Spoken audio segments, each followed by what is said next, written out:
Alors évidemment, là, je ne viens pas vraiment en tant que philosophe et humoriste. Je viens vous voir ici même à Orange.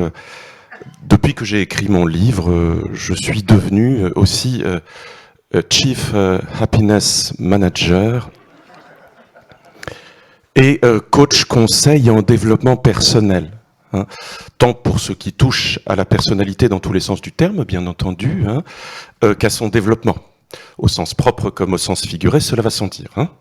Donc vous pouvez me demander à peu près n'importe quoi au sujet du développement personnel, je vous répondrai aussitôt n'importe quoi. Donc preuve que je sais de quoi je parle. Alors, quel est mon rôle aujourd'hui?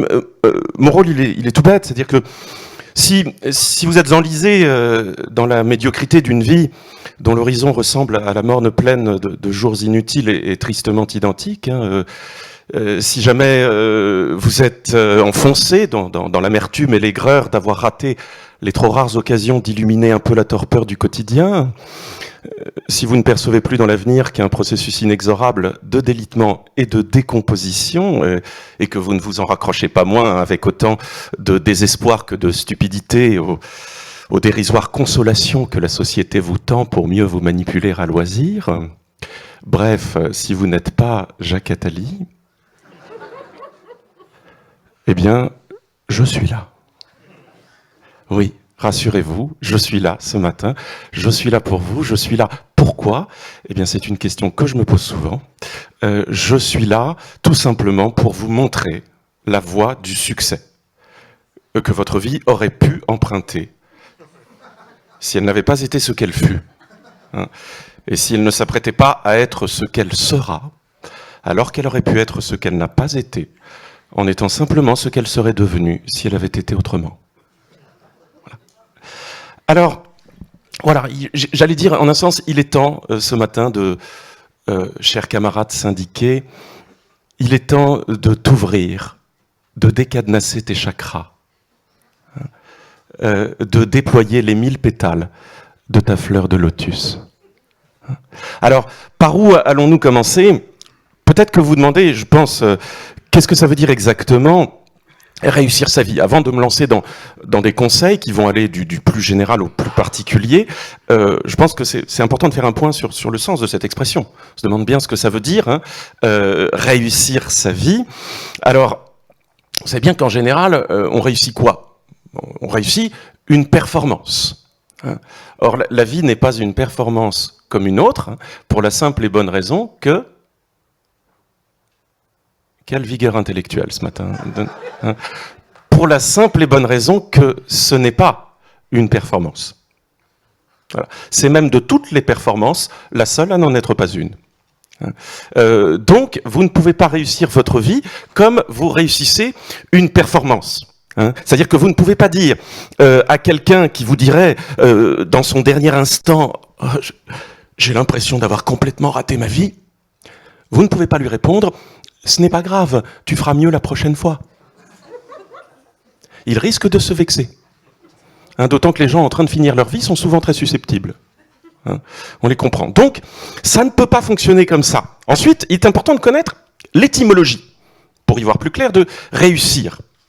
Je ne sais pas si vous le savez, mais réussir, ça ne vient pas du latin, comme tous les mots qui ont une certaine noblesse. Ça vient d'une langue dégénérée, de l'italien.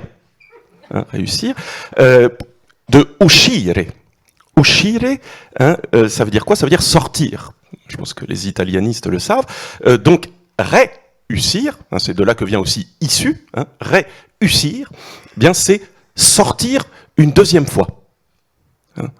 Ce qui est assez compliqué quand on sait que la vie n'a absolument pas d'issue, encore moins de secours. Donc, si vous voulez, j'en suis arrivé à la conclusion que réussir sa vie, et c'est à ça que vous allez devoir vous atteler, ça revient à répondre à cette recommandation préalable. La vie n'ayant pas d'issue, cherche-en donc une autre. Voilà. Ce qui revient exactement au même que de chercher sa route sur un rond-point dont toutes les issues sont en sens interdit. Je vous renvoie à ce sujet au grand coach conseil Raymond DeVos. Voilà. Alors, on a tendance à tourner en rond. Cela dit, je commence quand même par quelques conseils élémentaires qu'on peut considérer comme universellement valables. Donc là, vraiment, prenez note, c'est important. Si vous voulez réussir votre vie, premièrement, ne la réussissez surtout pas trop vite. Deuxièmement, une fois que vous avez le sentiment d'avoir réussi votre vie, eh bien, débrouillez-vous pour décéder sans trop tarder. Car à un moment donné, comme disait d'ailleurs avec une remarquable simplicité le grand maître soufi Abou Zakaria et Tilim Sani Abdelmajid Ben Aboura el-Fardani, à moins que ce ne soit plutôt, pardon, je confonds, Baba Houtchekna Hamada Hamahoula, ça suffit. Troisièmement, alors ça c'est important, ne vous donnez surtout pas comme but de réussir votre vie. D'accord ? Sinon vous allez vous crisper. Quatrièmement, pour y parvenir à ne pas vous donner comme but de réussir votre vie, ne suivez en aucun cas les conseils prodigués pour réussir votre vie. D'accord ? À commencer, bien entendu, par ce conseil de ne pas les suivre, auquel vous ajouterez les 3 précédents conseils, d'où ce 5e et dernier conseil préalable. Ne suivez pas mes conseils, y compris celui-ci. C'est plus clair maintenant ? Bien. Alors certains me demandent, si la vie n'est pas une performance, parce que vous n'avez pas réagi tout à l'heure, mais enfin, j'ai commencé par la négative, j'ai dit c'est pas une performance. Si la vie n'est pas une performance, qu'est-ce qu'elle est donc exactement ? C'est une excellente question, je me la pose aussi assez souvent. La réponse est toute bête. C'est quoi la vie ? Eh bien, c'est un bref intermède lumineux entre 2 abîmes obscurs. Voilà. Caractérisé par une relative résistance à la mort. Vous le saviez ça, je pense, hein, c'est assez trivial. Hein. Bon. C'est un intermède caractérisé par le fait que le temps nous aide aimablement à le traverser, hein, sans que nous ayons à en prendre par nous-mêmes l'initiative. Hein. Donc rassurez-vous, ça veut dire que tout va très bien se passer, le temps s'en charge, qu'il en soit ici chaleureusement remercié. Parce qu'on ne pense pas suffisamment à rendre hommage à l'œuvre infaillible du temps. Hein ? Il nous rend service quand même, vous êtes d'accord ? Hein ? C'est le seul à être sûr de réussir dans la vie. Il accomplit ce qu'il a à faire, comme s'il l'avait toujours fait, alors que c'est à chaque fois la première. Hein ? Naître, grandir, mûrir, vieillir, souffrir, mourir, pourrir, du grand art. Hein ? Et le parcours n'a pas du tout besoin de combattants. Voilà. Pas d'autres questions ? Bien, alors on peut avancer. On va en venir au concret avec notre 2e leçon. La 2e leçon, je viens de dire que réussir, ça veut dire sortir une 2e fois. La première chose à faire, donc, c'est de réussir sa première sortie. De bien commencer. À savoir sa naissance, bien entendu. Hein. Ça, on n'y pense pas souvent, mais les gens en parlent peu. J'ai remarqué que les coachs conseils en parlent très peu, donc moi je me suis spécialisé là-dedans. Apprendre à mieux programmer sa naissance. Ça, parce qu'on vous dit, on choisit pas sa famille, on choisit pas ses parents, on choisit pas non plus les trottoirs de Manille, de Paris ou d'Alger pour apprendre à marcher. Et on ajoute souvent avec une espèce de suffisance, non, c'est faux. C'est faux. Vous savez bien qu'on est suffisamment informé aujourd'hui. Hein, c'est plus comme à l'époque de Maxime Le Forestier, hein, avec Internet et toutes les données dont on dispose. Et puis surtout, il y a quand même la sociologie de Pierre Bourdieu. Enfin, il est quand même incroyable de constater qu'aujourd'hui encore, les gens arrivent au monde comme des fleurs. Comme si Pierre Bourdieu n'avait jamais existé. Avec une cécité sociologique complète. Hein ? 50 ans après la parution de la reproduction de Pierre Bourdieu et Jean-Claude Passeron dans l'édition, aux éditions de Minuit, vous le savez, dans la traduction de Slavoj Žižeký en 1969. Hein, donc les statistiques le montrent clairement. Alors même que Bourdieu est passé par là, les gens continuent de naître très majoritairement au sein de familles pauvres dans les pays pauvres. Enfin, c'est incroyable. Hein, et qu'ils négligent sans vergogne le 7e arrondissement de Paris, où l'indice de fécondité dépasse difficilement 1,6 enfants par femme. Et je ne parle pas des hommes. Et vous savez que rue de Varennes, on raconte même que beaucoup de couples ne disposent que de 0,6 enfants. Hein, alors que 60% d'un enfant intégral, ça pourrait aider les couples les plus pauvres. Bon.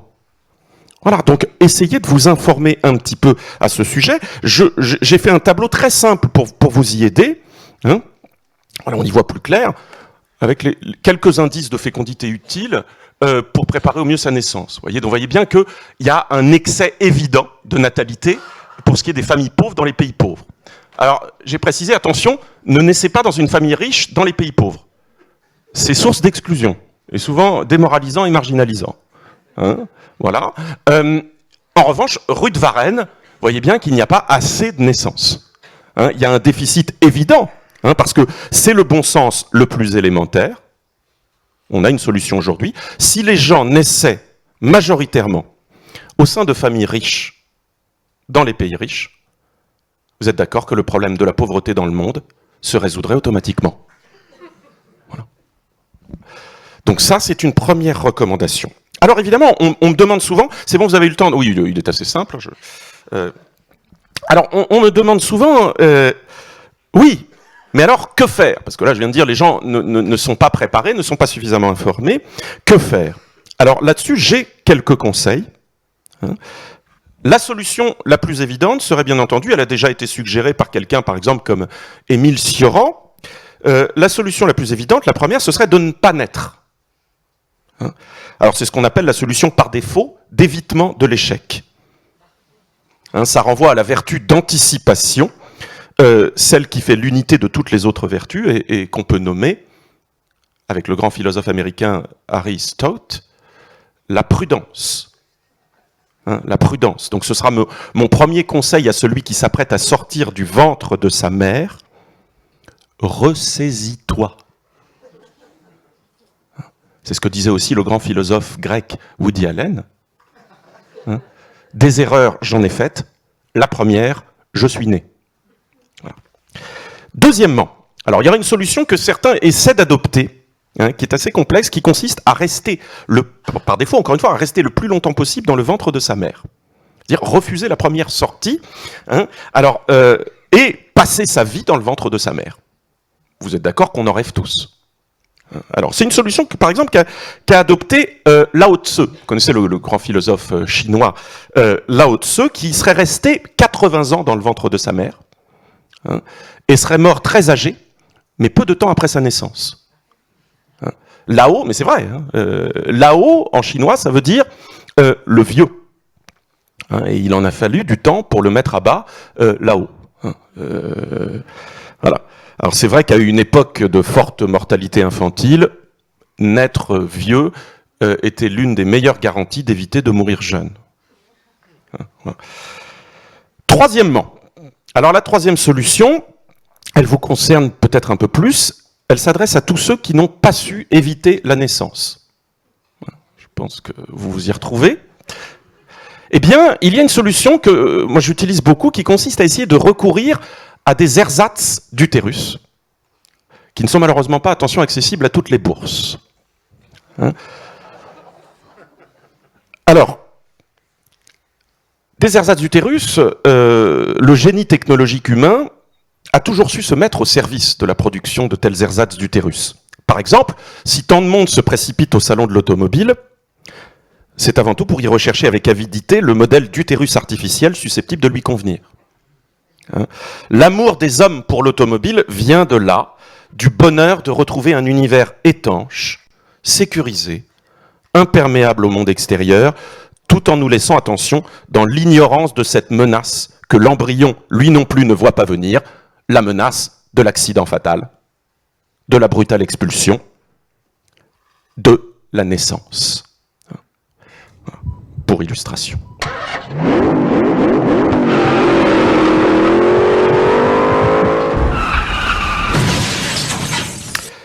Voilà. Alors, cet amour pour l'automobile ne date pas d'hier. Hein. Déjà, l'éveillé, le Bouddha, hein, l'avait perçu avec une grande acuité. Tu ne choisis pas ta route, petit scarabée, mais uniquement ta voiture. Ainsi parlait Zarathustra. Alors voici je me suis permis quand même pour vous, quelques conseils sélectifs d'utérus. Voilà. Alors vous voyez, ce sont des véhicules utérins tout-terrain homologués. Donc on préférera, vous l'aurez noté, les véhicules légers, de petite taille, 3 portes uniquement, de forme arrondie, à tendance ombilico-centrée, type Fiat Mini, Auto Bianchi, Coccinelle ou Citroën C3 première génération. Pour peu, alors attention, c'est très important, pour peu qu'on s'efforce de les maintenir à une température constante de 37 degrés 2, de les conduire dans le plus simple appareil et entièrement épilés, après avoir pris soin d'en recouvrir de manière homogène les fauteuils d'une fine couche de bave de gastéropodes. Voilà. Pour plus d'informations, vous pourrez ensuite demander à vous procurer gratuitement la brochure présentant toute la gamme de nos véhicules utérins tout-terrain.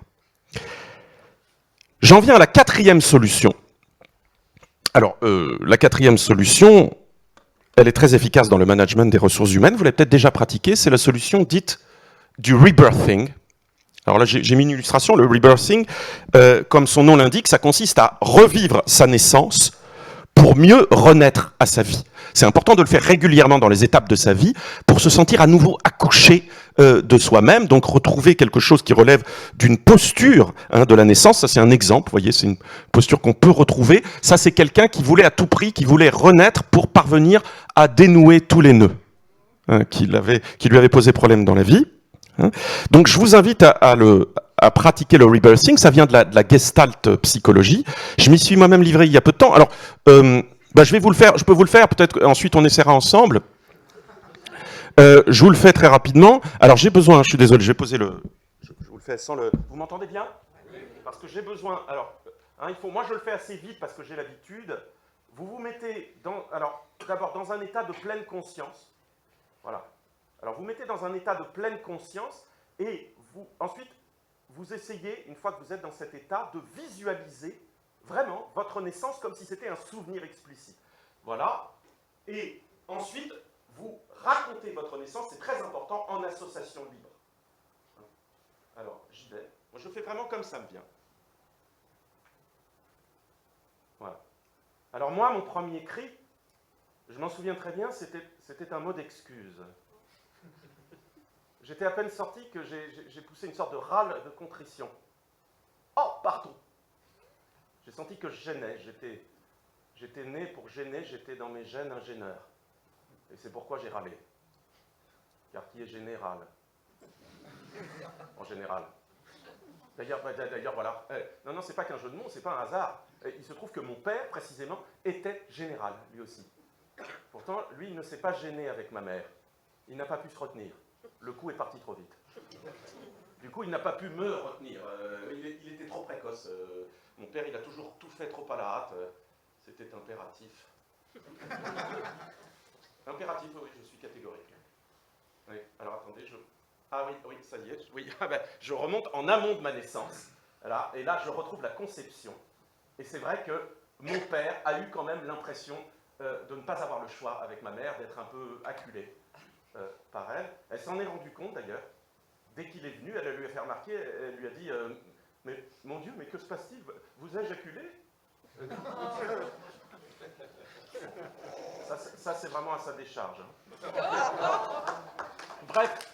Je n'ai pas tout à fait fini, c'est difficile de garder la pleine conscience. Alors, voilà. Bref, mon père est passé tellement vite que ma mère n'a rien vu venir, la pauvre. Mes parents n'ont même pas eu le temps de se connaître. Je suis né de père inconnu. Enfin, inconnu surtout de ma mère. Ce qu'on sait, comme je vous disais, c'est qu'il était dans le génie militaire. Mais en un sens, le génie militaire, c'était surtout ma mère. Oh là là.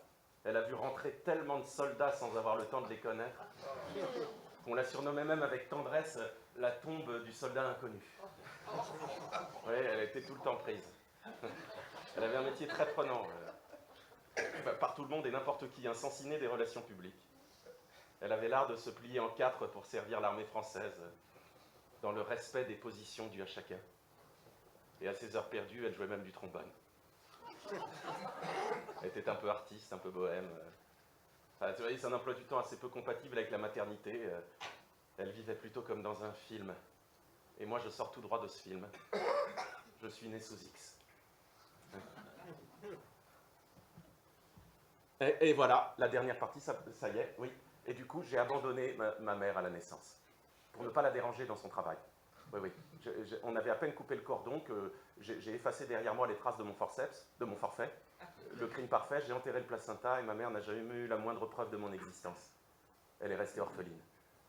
Sur mon absence de berceau, elle a juste écrit mon nom, personne, et elle s'est bercée d'illusions en attendant vainement qu'un personne à sa porte. Voilà. C'est pourquoi je suis là, en fait. Je suis ce qu'on peut appeler, vous l'aurez compris, un résilient né.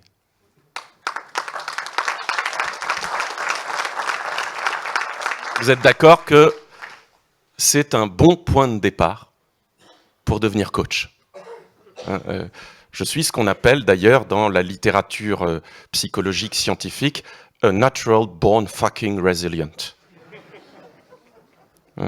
Et comme dit très justement le grand psychologue Cyril Borusnik, naître est le traumatisme dont vivre est la résilience.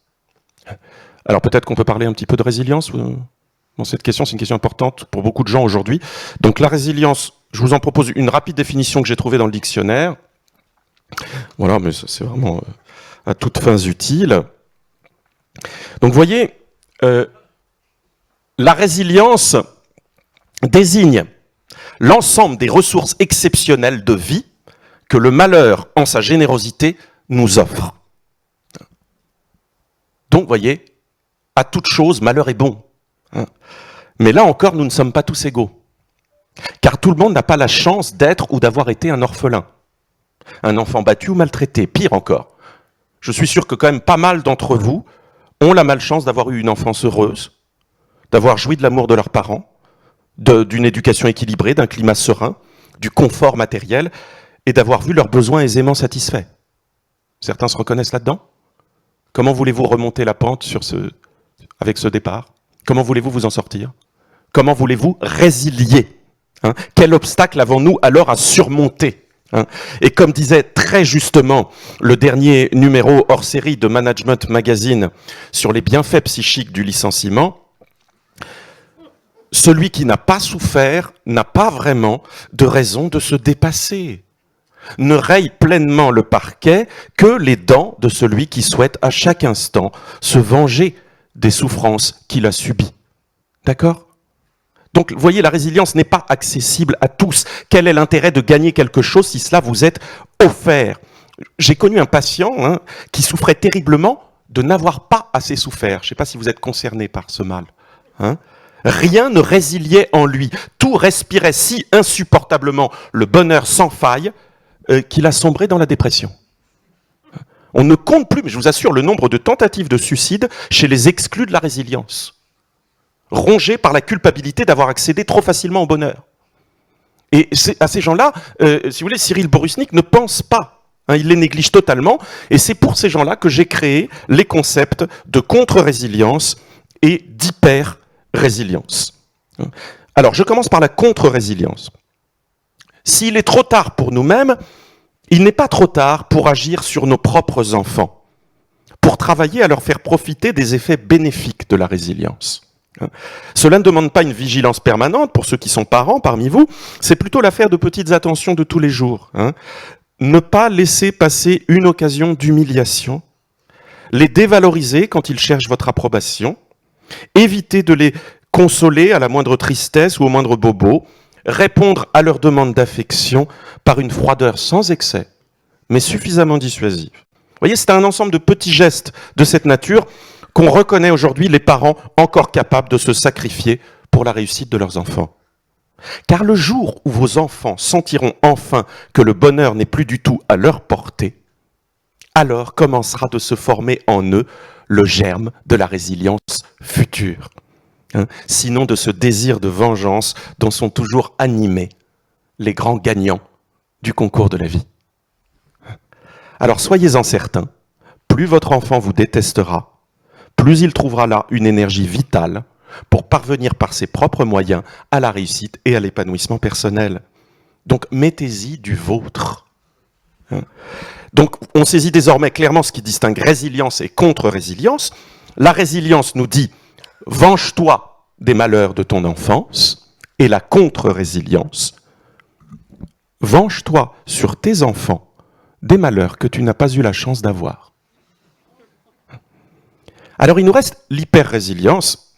L'hyper-résilience, ça concerne la majorité des gens, évidemment, c'est-à-dire ceux qui ont été malheureux dans le passé, qui ont eu une enfance malheureuse, mais n'arrivent à en tirer rien d'autre que du malheur supplémentaire. C'est ballot. Hein, c'est les gens qui ne se rendent pas compte qu'ils ont devant eux le terrain même de la résilience. Ils ne sont pas capables de faire de leur malheur un moyen de booster leur life. Et le principal obstacle à la résilience, c'est la culpabilité. D'accord. Je ne sais pas si vous arrive de vous sentir coupable, c'est très souvent ce qui arrive aux enfants maltraités, ils se sentent coupables de ce qu'ils ont subi. La culpabilité est partout, elle est le ver qui pourrit le fruit de la réussite et de l'épanouissement. Or, il n'y a qu'une seule voie pour se libérer de sa culpabilité et laisser le champ libre à la résilience. C'est quoi cette voie? C'est l'oubli. D'accord. Cultivez l'oubli. Faites table rase du passé. Les gens oublient d'oublier. Résultat, ils finissent leur vie avec la maladie d'Alzheimer. Oui, la maladie de ceux qui ont oublié d'oublier et qui ne se le rappellent qu'à la fin. Oh, tiens, j'avais oublié. Voilà le résultat. Donc pensez-y, c'est très important de ne pas oublier d'oublier. Il faut se donner comme but dans la vie de tout oublier, sans oublier qu'on se l'est donné comme but. Car comme disait très justement Raymonde Duglantier, qui est exportatrice de purin dans l'Aisne, en une phrase remarquable, d'ailleurs qui rappelle les plus beaux passages du Mahabharata, « La bouse idéale est celle sur laquelle l'empreinte de la botte ne reste pas. » Bref, ce sera mon conseil final pour cette leçon. Ne laissez pas de traces sur votre bouse. Voilà. Cinquième leçon. Cinquième leçon, alors j'aimerais maintenant évoquer, on va aller vers le plus particulier, alors là vous allez sûrement vous sentir beaucoup plus concerné, la résilience, ça s'adresse déjà à un public d'élite, mais cette fois-ci on va parler des éléments psychologiques indispensables à la réussite, et en particulier à la réussite dans le travail, dont je parlerai dans la leçon suivante. Cet élément, c'est avant tout la confiance en soi. J'imagine que vous avez quand même des stages pour renforcer cette confiance en soi, car confiance en soi est mère de la réussite. Il faut oser la confiance en soi. Et pour pouvoir l'oser, il faut d'abord avoir suffisamment confiance en soi. Et donc oser cette confiance en soi minimale qui nous permet d'oser la confiance en soi. C'est clair ? Bref, il faut oser, car la confiance engendre la confiance. Alors évidemment, lors de mes séances de coaching, beaucoup de mes patients me demandent, je pense que vous posez aussi la question, mais comment avoir confiance en soi? Comment? S'ils posent la question, c'est qu'ils n'osent pas avoir confiance en eux-mêmes, car on ne peut répondre que par l'acte. C'est en faisant disparaître cette question dans l'œuf qu'ils parviendront à avoir confiance en eux. Quand on a confiance en soi, on ne demande pas comment faire disparaître un doute tenace. On agit, on balaye le doute, on fait le ménage, on nettoie son logiciel, on purifie son âme. C'est la vie qui reprend le dessus sur la pensée. Car c'est quand tu cesses de te demander comment que tu sais comment. Et en aucun cas en y apportant une réponse. Il faut se libérer au plus vite d'un mental envahissant. Il est urgent de penser moins pour vivre mieux. Alors, se demander comment, et pire encore, pourquoi, vous l'aurez compris, est un terrible frein à l'action qui nous enferme très vite dans le cercle vicieux de ce qu'on appelle la self-défiance. Donc, celui qui commence par répondre, c'est évident, n'a plus besoin de questions. C'est ça qu'il faut faire. C'est le précepte numéro 1 des services secrets français. En cas de péril, tirer d'abord, viser ensuite et réfléchir après. Le problème est que les gens normaux, souvent par manque de confiance, font tout à l'envers. Ils réfléchissent pour savoir ce qu'ils veulent faire, se fixent un objectif sur cette base et passent ensuite à l'action. Mais rendez-vous compte, si tout le monde faisait de même, il n'y aurait aucun homme d'exception, aucun leader, aucun phare pour l'humanité, aucun véritable winner. Hein? Si vous voulez, le leadership n'est rien d'autre que la manière d'être naturelle à tous ceux qui osent la confiance en eux-mêmes. Aucun leader ne s'est demandé à un moment donné comment devenir un leader. Il l'est devenu en menant des hommes, en s'imposant à eux dans l'action, et si nécessaire, en leur marchant dessus, en les piétinant, en les écrasant. Un leader qui réfléchit avant d'agir a déjà cessé de mener des hommes et commencé à se faire piétiner. Et pour cela, pour savoir devenir un leader, il y a une méthode que vous avez peut-être pratiquée qui est très utile, c'est la méthode dite de la PNL. La programmation neurolinguistique, qui permet donc de reconnaître aisément, par un travail sur les représentations, ce que leur confiance dispose au leadership. Et j'ai participé à un dispositif très intéressant, je vais vous en parler rapidement, de PNL, au service de, alors c'est pas Orange, là c'est au service de la formation des leaders dans la restauration rapide. Alors, je vous explique comment ça se passait. Des maîtres praticiens confirmés de la PNL ont travaillé à la modélisation de personnes de talent au sein de l'Institut de la frite chez McDonald's, en leur proposant l'exercice suivant. Vous l'avez peut-être déjà pratiqué, hein, mais bon, il est particulièrement pertinent pour ceux qui travaillent à l'Institut de la frite. On donnait au manager une patate crue, une paille en plastique et la consigne suivante. Vous allez devoir transpercer d'un seul coup cette pomme de terre avec votre paille. Vous n'avez le droit qu'à un seul essai. La majorité des managers commençaient par réfléchir et à examiner la faisabilité de la chose, hein, pour conclure à la faible probabilité du succès. Et c'est ce qui se passait. Cette conclusion était corroborée en général par une vaine tentative pour éviter que la paille ne vienne s'écraser contre la patate. Et à chaque fois, elle s'écrasait contre la patate. Seuls quelques-uns, avant tout examen, se saisissaient à pleine main de la paille comme d'un poignard. Et qu'est-ce qui se passait quand ils faisaient ça? Eh bien, malgré eux, ils bloquaient ainsi le passage de l'air à l'une des extrémités de la paille et raidissaient l'autre bout. Et ainsi, de toute la rage de leur énergie vitale et de leur volonté, ils transperçaient dans un cri de guerre « Oh purée !» la maudite patate. Eh bien, cela était façonné pour le leadership.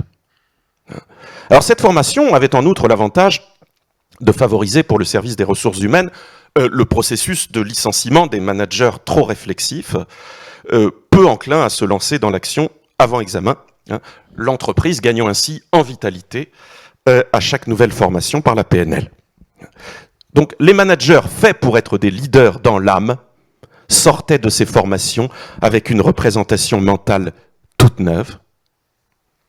Tout ce que je tiens entre les mains peut être un poignard, et rien ne résistera à mon pouvoir de transpercer. Voilà. Alors, oui. On comprend mieux le succès de McDonald's, hein, quand on sait que ses équipes sont managées par des leaders aussi performants. Et la confiance en soi est surtout ce qui va apporter cet autre booster qu'est, ça va avec, le courage, du latin cordis, qui signifie estomac. Mais pas n'importe quel courage. Un courage bien spécifique, le courage de réussir. Et il faut bien être précis sur le sens du courage. Il ne se réduit pas à l'absence de peur. Non, le courage est une vertu positive. Il est l'ardeur à faire, le cœur à l'ouvrage, l'engagement dans l'action, l'amour du combat, la volonté de vaincre, le désir d'écraser l'adversaire et de piétiner sa propre peur. Mais avant toute chose, ça c'est très important, il est le frisson délicieux du grand saut dans le vide. Quoi de plus favorable au vertige du mouvement que le vide? Là encore, avec l'aide de la PNL, nous pouvons changer nos représentations mentales et apprendre à voir dans le vide, non un abîme ou un gouffre, mais l'appel même à plus d'élan, à plus d'air, à plus d'aspiration. Le vide est la source de la plénitude. Tous les philosophes chinois vous le diront. Hein, si du moins vous avez l'occasion d'en rencontrer et qu'ils acceptent de vous parler, bien entendu. Hein. C'est ce à quoi nous avons travaillé lors de nos séances de saut à l'élastique avec l'équipe managériale des déménageurs bretons, hein, suivant cela les prescriptions de Brandler et Grinder, qui sont bien entendu les inventeurs de la PNL. Nous avons expérimenté que le courage n'est pas la précipitation et qu'il fallait apprendre à connaître et dompter ses peurs pour mieux les vaincre. Ainsi, je vous explique rapidement, lors de la première séance, par exemple, des gens qui n'avaient jamais sauté à l'élastique ont préféré regarder dans le vide et ont dompté progressivement leur vertige sans pour autant sauter. Ce n'est pas grave. Il ne faut surtout pas insister. Parce que les mêmes, à la 5e séance, n'ont pas hésité une seconde à sauter avec cœur dans le vide, mais sans élastique. Défiant sans crainte les lois de la pesanteur, si restrictives pour notre dynamisme. Alors, j'en ai gardé une trace, justement. Vous allez voir, c'est très émouvant. Alors, évidemment, j'ai coupé la fin.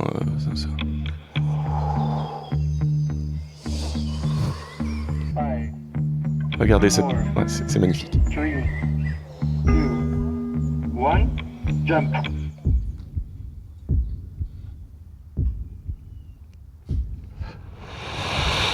Voilà, bon là évidemment, je coupe par respect pour les familles. Donc là, on avait un jeune manager, vous savez, qui est vraiment très courageux. Ils se sont écrasés, bien sûr, hein, mais ils ont ainsi fait génialement coïncider leur chute la plus brutale avec le sommet de la réalisation de soi. Hein. Comme dit le fameux adage de la Silicon Valley, vous le connaissez, non? Un vrai leader fait sauter 7 managers sans élastique. Et souvenez-vous aussi des mots du fameux Dr Schweitzer. La clé du bonheur n'est pas le succès. La clé du succès est le bonheur. Affirmation remarquable, puisque vous pouvez en mettre les mots dans l'ordre que vous voudrez, elle reste à chaque fois vraie. Et j'ajouterai, quand vous avez la clé du succès, il reste à trouver la serrure. Bien. En guise de résumé de cette leçon numéro 5, et j'en viendrai ensuite au problème du travail, en guise de résumé de cette leçon numéro 5, on donnera simplement ces quelques recommandations qui pourraient constituer comme le credo de tout leader mu par ces vertus de la réussite que sont donc la confiance en soi et le courage. Alors, notez bien, il faut mettre définitivement de côté doute, ressentiment, culpabilité. Il faut retrouver la joyeuse innocence de qui ne se laisse pas apitoyer par son propre sort, ni par le malheur des autres. Il faut laisser définitivement derrière soi toutes les blessures qu'on a pu nous faire et s'élever une bonne fois pour toutes au-dessus des autres. Il faut laisser périr les faibles et les ratés, et on peut même les y aider. Il faut s'élever gaiement au-dessus de la masse souffreteuse et de l'infâme misère qui veut nous émouvoir. Il faut obéir au commandement suivant. Tu ne tueras pas avant de t'être assuré que tu en tireras un profit. Tu aimeras ton prochain toujours moins que toi-même. Tu ne convoiteras pas la femme de ton voisin, mais tu veilleras aussi à niquer sa mère. Tu ne commettras pas d'adultère, si c'est pour te contenter d'une seule maîtresse ou d'un seul amant. Si quelqu'un te gifle sur la joue droite, crève-lui l'œil gauche.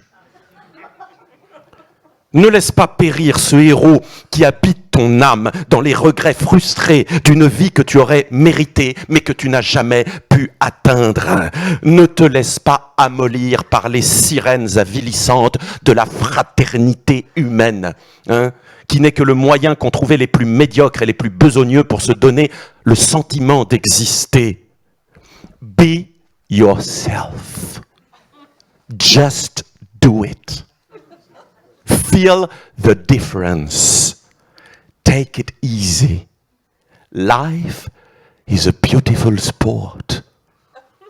I have one long dick to fuck you all. Car comme disait très justement Donald Trump, avec ce génie si singulier pour saisir son temps par la pensée, bon, vous pouvez bannir le génie de cet homme quand même. Hein. C'est quand même le seul type capable de faire passer de vrais cheveux pour une moumoute. Écoutez bien donc ce qu'il vous conseille. Vos dents doivent rayer le parquet. L'indulgence est comme la pitié, elle vous déshonore. Et elle déshonore aussi ceux qui en bénéficient. La société a besoin de dur, pas de mou. L'ennui, c'est qu'il y en a trop des mous, beaucoup trop. Voilà. Et alors je dirais qu'après ça, on n'aurait plus qu'à conclure avec les mots de notre jeune et beau président. Car c'est notre projet et vous allez le faire gagner. Hommage. Bien. Alors, on en arrive à notre leçon numéro 6. Alors,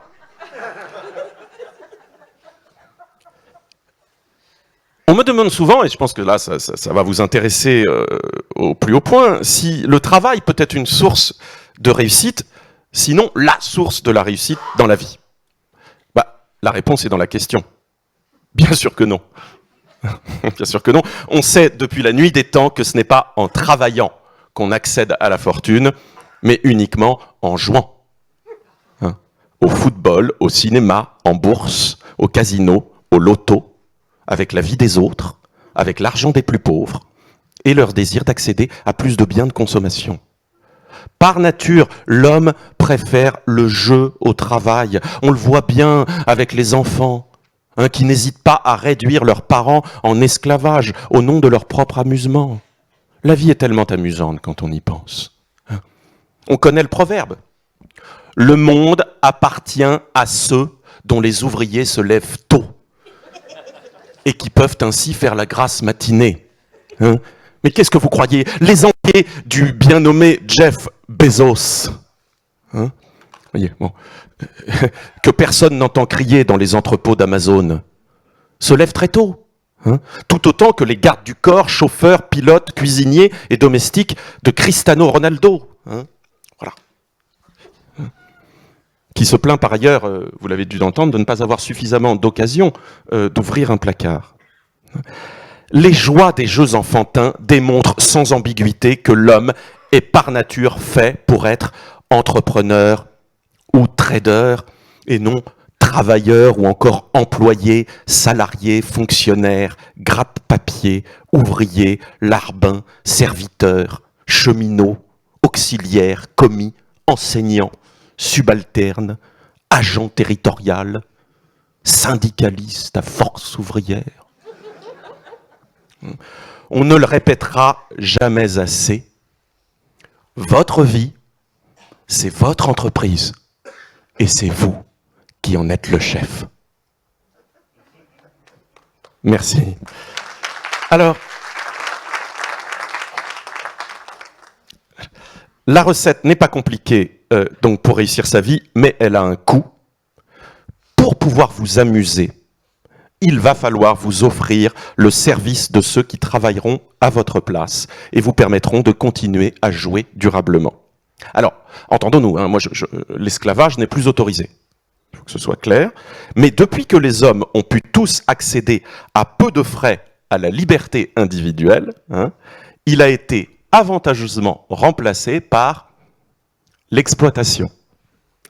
Alors, c'est quoi l'exploitation? Eh bien, ça repose sur cette gentille petite ruse qui consiste à faire croire à celui qu'on emploie qu'on le paye pour la valeur de son travail, hein, alors qu'on le paye en vérité toujours un peu moins pour pouvoir récupérer gratuitement et sans le moindre effort une partie de cette valeur. Hein. Karl Marx avait déjà bien compris que les hommes sont naturellement joueurs. Hein, voilà. D'ailleurs, on voit bien que lui-même était un petit peu fripon. Hein. Alors, comme le travailleur a peur de réussir et qu'il a besoin d'être rassuré, la ruse fonctionne plutôt bien, avec le libre assentiment de tous les exploités. Mais Marx a aussi montré que la ruse finit par se voir, du fait que le capitaliste est un peu trop joueur. Et il a une tendance irrépressible à tirer le plus possible sur la marchandise humaine qui lui sert à fabriquer ses produits. Et le travailleur, à défaut d'être intelligent, est quand même à la fois fatigable et susceptible. Donc il se vexe et peut avoir à un moment donné envie de se révolter avec ses camarades travailleurs, pensant bêtement qu'on peut réussir sa vie collectivement. Alors, ayant pris connaissance de ce risque, nous avons beaucoup progressé depuis l'époque de Marx, avec l'aide des progressistes, cela va sans dire. En effet, aujourd'hui, bien heureusement, les hommes, vous le savez bien, ne se laissent plus exploiter. Ils sont devenus autonomes. Ils s'exploitent eux-mêmes tout seuls comme des grands. C'est le progrès social. Ils s'imposent la servitude en toute liberté. Voilà. Un vrai leader sait faire croire à ses collaborateurs qu'ils doivent accomplir une tâche pour leur propre liberté et leur épanouissement personnel, comme un patron saura en convaincre ses employés. Ce n'est plus la perspective du salaire qui fait travailler, non, c'est le désir, la volonté de réaliser un projet et de se réaliser à travers lui. C'est la performance qu'on prendra soin d'alimenter par une saine et joyeuse concurrence de chaque employé avec tous les autres. Confucius disait « Choisis un travail que tu aimes et tu n'auras pas à travailler un seul jour de ta vie. » Et Stéphane Richard d'ajouter « Du coup, tu peux travailler sans compter tes heures. » Comme disait d'ailleurs très justement le banquier Charles Lauer, en une jolie phrase reprise par Abou Moussa al-Zarqawi dans ses petits conseils aux djihadistes, les leaders ne forcent personne à les suivre. Ils les invitent à un voyage. Tel est l'art de motiver.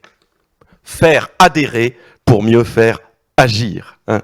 En appeler à la liberté et à la créativité pour mieux soumettre et conformer. Persuader au lieu de forcer. Alors même que seule la force, ou éventuellement la promesse d'une récompense, devrait permettre d'imposer des tâches et un effort qui rebutent naturellement tout le monde. Bref, un peu d'astuce, d'espièglerie, et vous réussirez votre vie.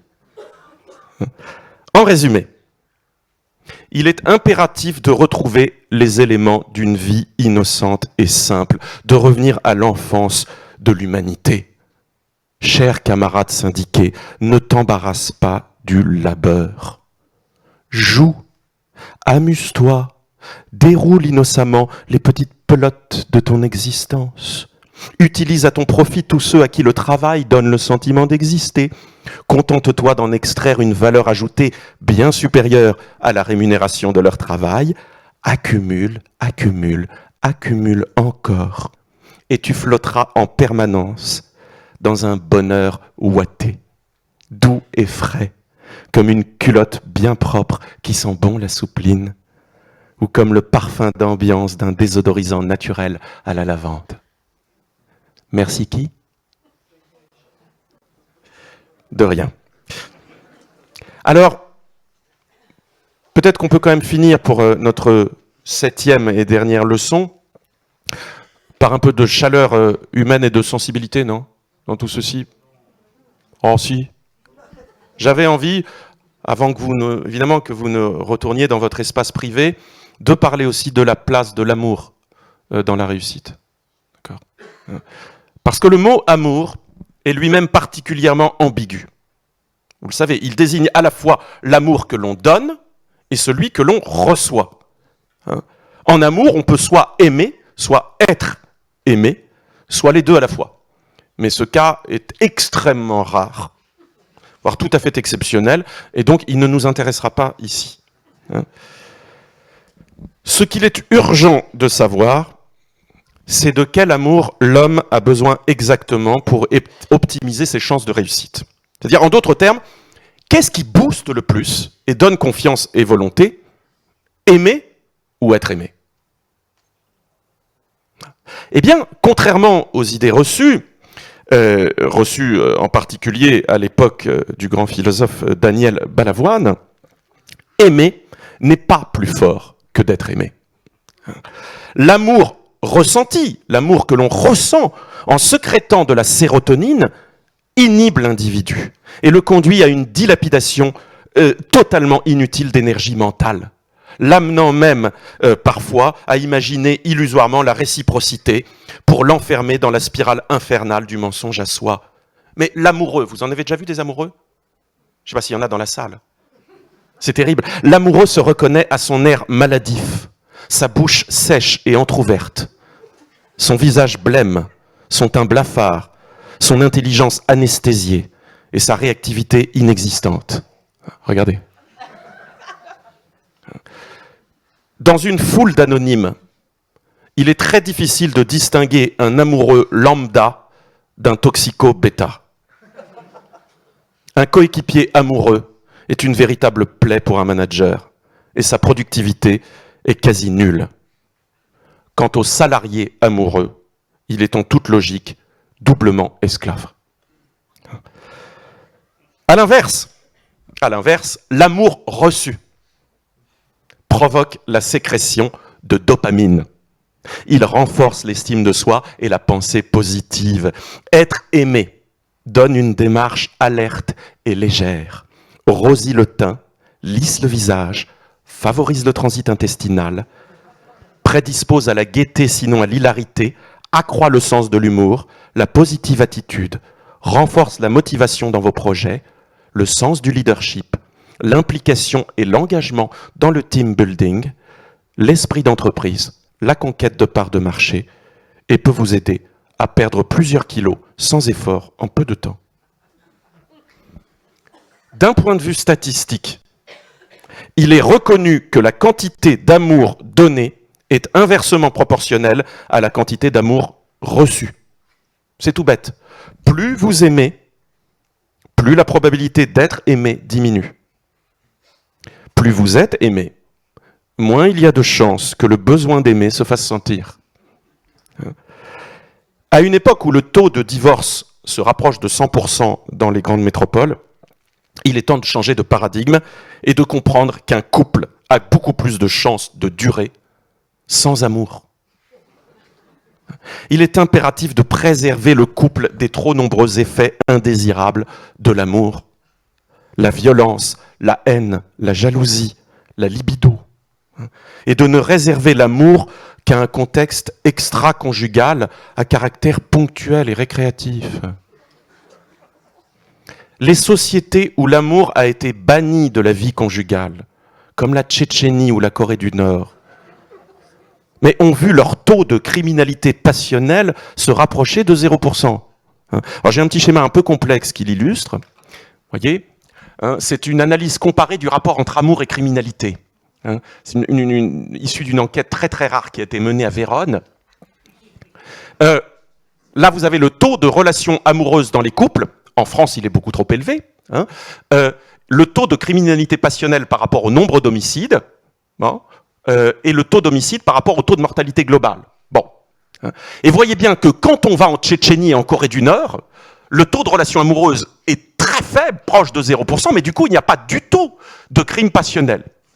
Même si les homicides sont quand même la principale source de la mortalité. Voilà. C'était important de le savoir.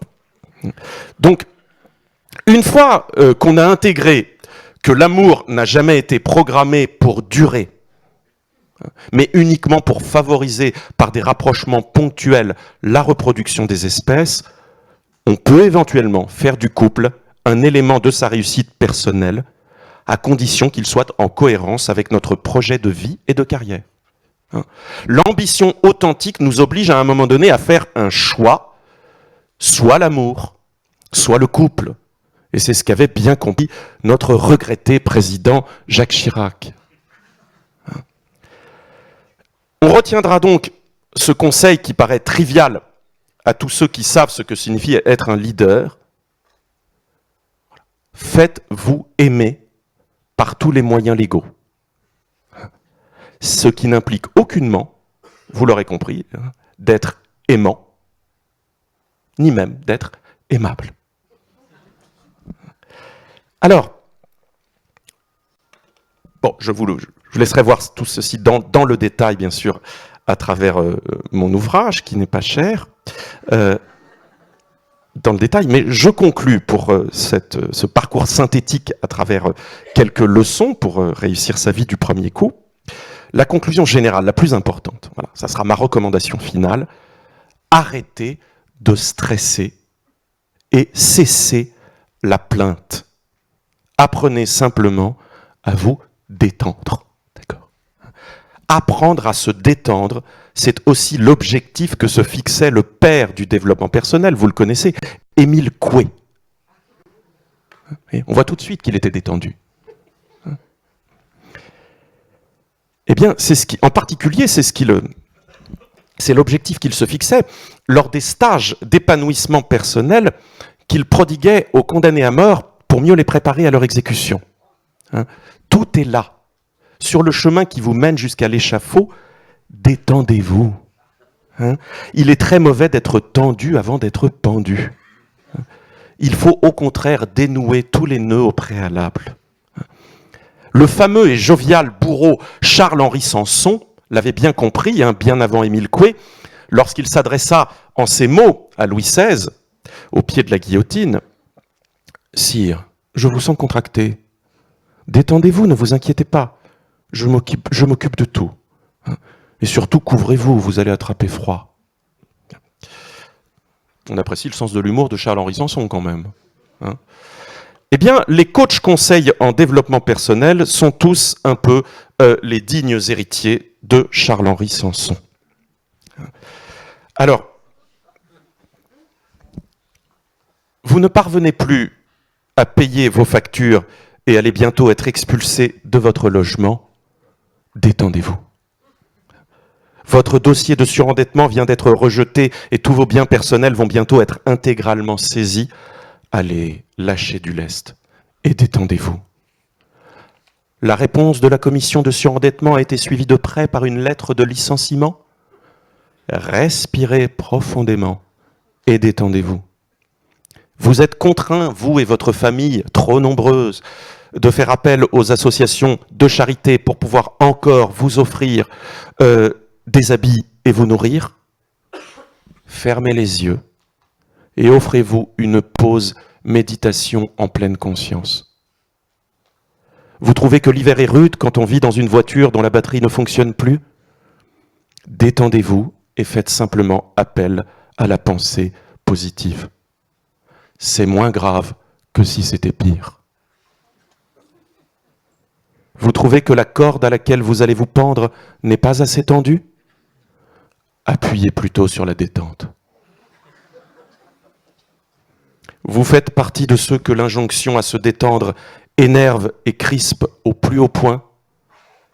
Allez vous faire foutre.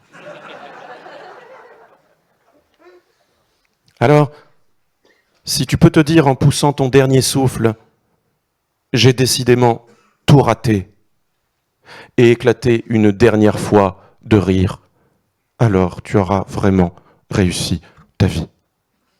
Sur ce, détends-toi.